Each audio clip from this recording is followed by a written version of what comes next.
Good YouTube, Quinn Wade coming to y'all with that instant basketball analysis on Analysis Playground exclusively now on YouTube. And we're going to talk about how the Cleveland Cavaliers beat the Memphis Grizzlies 129-123. But first, the Cavaliers are 47-10 now, 27-4 at home. They're the number one team in the NBA. And the Grizzlies are 37-20, 16-14 away from home. They're above 500 by quite a bit, but Cleveland is 10 wins more happier because they won more of those games than the Grizzlies did, and they also beat the Grizzlies for the first time they play this season, and they play again next month. And that will be the last and final game that they see each other unless they meet in the playoffs, and that will be about it. Cavaliers won the first quarter 33-29, the second quarter 29-27. They lost the third quarter 32-31, and they won the fourth quarter 36-35. This was a close game. Cleveland never really got an out of control lead. They never really dominated the Grizzlies. The Grizzlies hung in there and stayed right with them all game, and I think that shows you that the Grizzlies aren't that far from being a contender. And we knew that based off their record and the talent that they amassed and how they've been developing. And they definitely got to continue to stay healthy, to continue to build that chemistry and continue to be a good team. But it was a little bit of chaos in this game, and you don't like to see that, and you don't want to see it. But it is what it is. But Jaren Jackson Jr., he had 22 points. He was 9 of 18 from the field, kept hitting that little push shot, and he has the ability to spin into it or just get close to the rim and just shoot it right over you. But he also was 1 of 5 from 3. He took some long shots in this game, but he did only knock down 1 3 tonight out of 5 attempts. He was also 3 of 6 from the free throw line. You want to see him do better from there. He only had 3 rebounds, and I still don't understand how he only can get that many rebounds per game, even though he's big and long and athletic and very quick. But he did get 4 assists, 2 steals, and 1 block. His defense is always going to be good at worst. And I think that the only problem with him is he had 5 personal fouls, and he only had 1 turnover. He got like that, but he only played 25 minutes tonight. And Jalen Wells hit some nice threes in this game. Kept getting open and letting it fly after that. He was 5 of 10 from the field and 4 of 7 from 3, but he was 0 of 2 from the free throw line.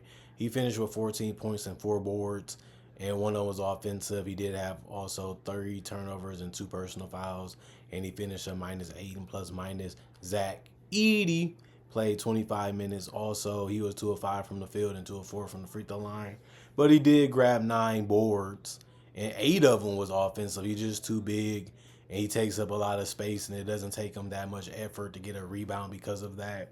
And he does this basically every game. He's going to get a lot of offensive rebounds just because of size alone. And he had 1 steal, 1 block, 2 turnovers, 3 personal foul, -11, and plus minus was 6 points.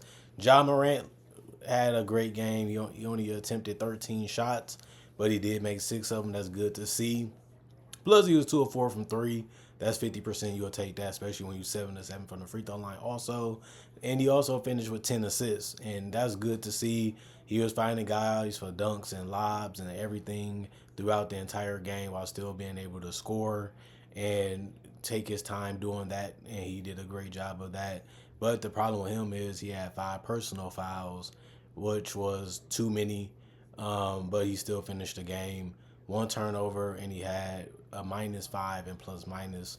Desmond Bane played 35 minutes, but he was 2 of 13 from the field. That just can't happen if you're trying to beat a team like Cleveland. And he was also 0 of 7 from 3. Good looks, bad looks, all rolled in one. Plus, he had more free throws to come, and he finished with 3 of 3 from the free throw line. And he had 8 assists, 5 rebounds, 1 on his offensive, 1 steal, 1 block, 1 turnover, 1 personal foul, and a -2 and plus from minus. He did a great job defensively to me, and he was finding his teammates throughout the game, and he helped a little bit on the boards too, but you definitely want to see him score more points than 7. This is one of his worst performances in the Grizzly uniform, and I only say that because he's been that good of a player for them since he was drafted there. Brandon Clark got some dunks and some close range shots to fall. He was 3 of 6 from the field, no free throws, and he finished with 6 points. He was a -2 and plus minus, but he had one personal foul, one block, one assist, two rebounds, and one of them was offensive. And Santiago Dama, 6 of 11 from the field and 3 of 6 from three. 6 rebounds, one assist, one steal, one block, one personal foul. He was a -8 and plus minus with 15 points. G.G. Jackson had 4 minutes played. He was 0-2 from the field. He had one assist and one personal foul and -7 and plus minus for him. Luke Kennard hit some threes. He finished 3 of 5 from three. Got some really good looks at the top of the key that he was able to knock down. And you also got to like the fact that he got to the free throw line and knocked all of them down. Finished 4 of 4 from there, but he finished 6 of 8 from the field. You'll take it. 4 rebounds, 2 assists, 3 personal foul, -2 and plus minus. 19 points, led all the players off the bench for the Memphis Grizzlies tonight. That's really good to see, especially because Luke Kennard only played 26 minutes tonight. Vince Williams played 20. He was 2 of 5 from the field, 1 of 2 from three, 5 of 5 from the free throw line, 1 rebound, 1 assist, 2 steals, 3 turnovers, 2 personal fouls, +7 and plus minus with 10 points. He was the third player to get in double figure in any category with those 10 points. And you like the fact that he was also playing solid defense too. And Scottie Pippen Jr. does what he does. He's gonna get he gonna try to get a bucket. He got 3 points because he only played 5 minutes, and it's hard to do a lot in those type of minutes. But he also did get 1 steal, 2 turnovers, and 2 personal fouls, and he finished a +1 and plus minus. The rest of the guys did not play. Coach's decision. 42 of 92, 45% from the field, 15 of 39, 38% from three, 24 of 31, 77% from the free throw line, 12 offensive rebounds, 37 total, 28 assists, 8 steals, 5 blocks, 13 turnovers, 26 personal fouls, and 123, which wasn't enough because the Cavs finished with 129, and that means they won the game because Evan Mobley had a huge game around the rim, and he did hit a three, but he was 1 of 8 from there. But he finished 10 of 20 from the field because they couldn't stop his length, fast, quick self getting to the basket, but they couldn't see him. They didn't pay attention to him, or he was always in the right spot at the right time because he has high IQ. But he also had a double-double with 13 boards, and he was 4 of 6 from the free throw line with 4 of his rebounds offensive. He had 8 assists, 3 blocks, 3 turnovers, 1 personal foul. He was a +9 and plus minus. Isaac Okoro started tonight and played 19 minutes. He finished 2 of 5 from the field and 1 of 4 from three and 1 of 2 from the free throw line. He did have 4 rebounds and 1 was offensive, 1 block for him. And he also was a -1 and plus minus and finished with 6 points. Jared Allen, 6 of 8 from the field, 1 of 4 from the free throw line. He did get a double-double in this game with 13 points and 10 boards, which is great to see. That him and Evan Mobley also both had double-doubles in this game. That's really good to see. But 3 of his rebounds were offensive, 1 assist and 1 steal, 3 turnovers, 3 personal foul, +7 and plus minus. It's crazy how you got 2 guys that can catch the ball and go right at the basket with 1 jump or with 1 leg or 1 move, and they are just good at getting it done in the paint. And you just have to pick your poison of which one or how you want to go about scoring or guarding them, because, man, they can just make it look so easy when guys like Donovan Mitchell are hot, which he was in this game. He had 33 points and was just letting some threes that was tough fly out of his fingertips, and it was dropping because he finished 4 of 8 from three. And he was 11 of 23 from the field. Had a nice little dunk in his game and some good finishes around the rim. And he did finish 7 of 11 from the free throw line. He didn't really do too much after that. He did have 2 offensive rebounds, and that was all his rebounds for tonight. But he also had 6 assists and 1 turnover, but he had 4 personal fouls tonight, and he finished with 35 minutes. He was a +1 and plus minus.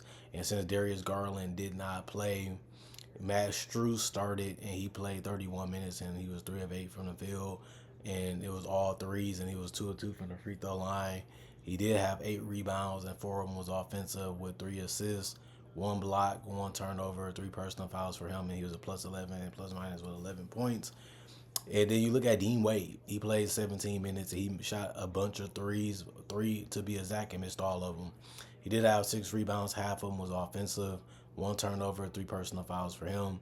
DeAndre Hunter was 4 of 10 from the field and 0 of 4 from 3.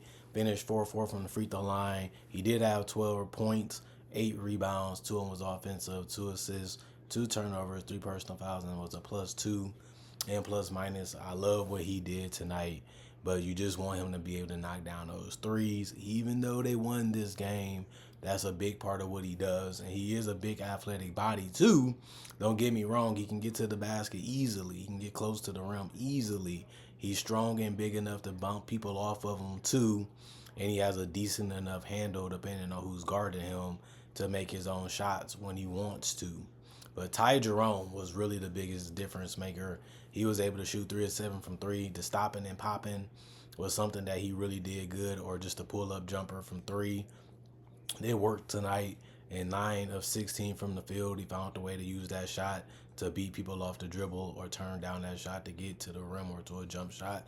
And he was just ready to score throughout the entire game, had every type of move he needed to be able to score a lot of points tonight. He also had 5 rebounds, 2 of them was offensive. He had 4 assists, 2 steals, 1 turnover, and 4 personal fouls. He finished a +4 and plus minus. Sam Merrill was 1 of 4 from the field. It was all threes, 1 rebound. It was offensive, 1 assist, 1 steal, 2 turnovers, 4 personal fouls. He was a -2 and plus minus with 3 points. And Craig Porter Jr. played 5 minutes. He was 0 of 2 from the field and 0 of 1 from 3. He had 1 steal, and he was a -1 and plus minus, and he didn't score at all. The rest of the guys did not play. Coach's decision, even though they was healthy. 46 of 99, 46% from the field, 13 of 47, 27% from 3, and they was 24 of 35, 68% from the free throw line. Cleveland never really shoots this bad from 3 or from the free throw line, but they did tonight. But they still was able to handle their business.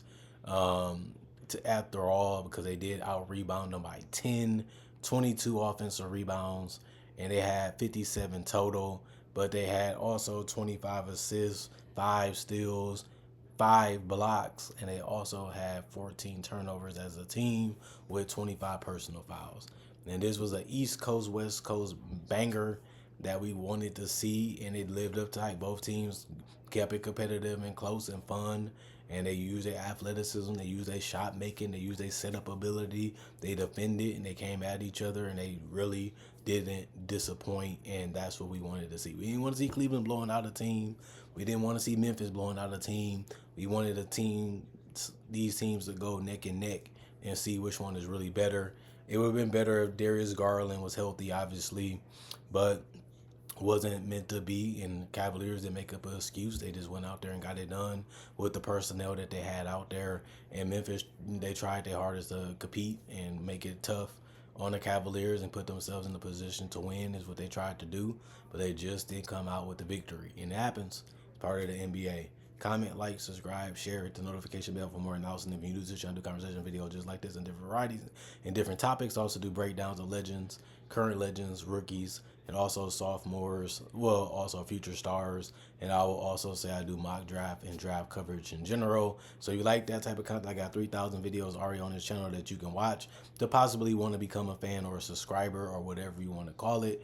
Not only that, I got my social medias on my channel, and I also got my email on my channel. If you want to see some different things that I do besides just do basketball videos, or you want to talk about something or get to know me a little better or do a collaboration, that's the purpose of my social media and my emails too. Not only that, hope you guys having a blessed day and enjoying what y'all weeks are becoming and y'all months are becoming and y'all days are becoming. And staying blessed is all I can ask you guys to be and do. Thank y'all for continuing to support the channel. Thank y'all for continuing to watch. Like I said, that's the reason why this channel still exists, is for that reason. You guys love hearing and watching what I have to say and do, and that just makes the channel continue to go through a lot of tremendous things. Other than that, I'm going for now. See y'all later with more analysis. Quinn Wade, Analysis Playground, signing out for right now, I should say.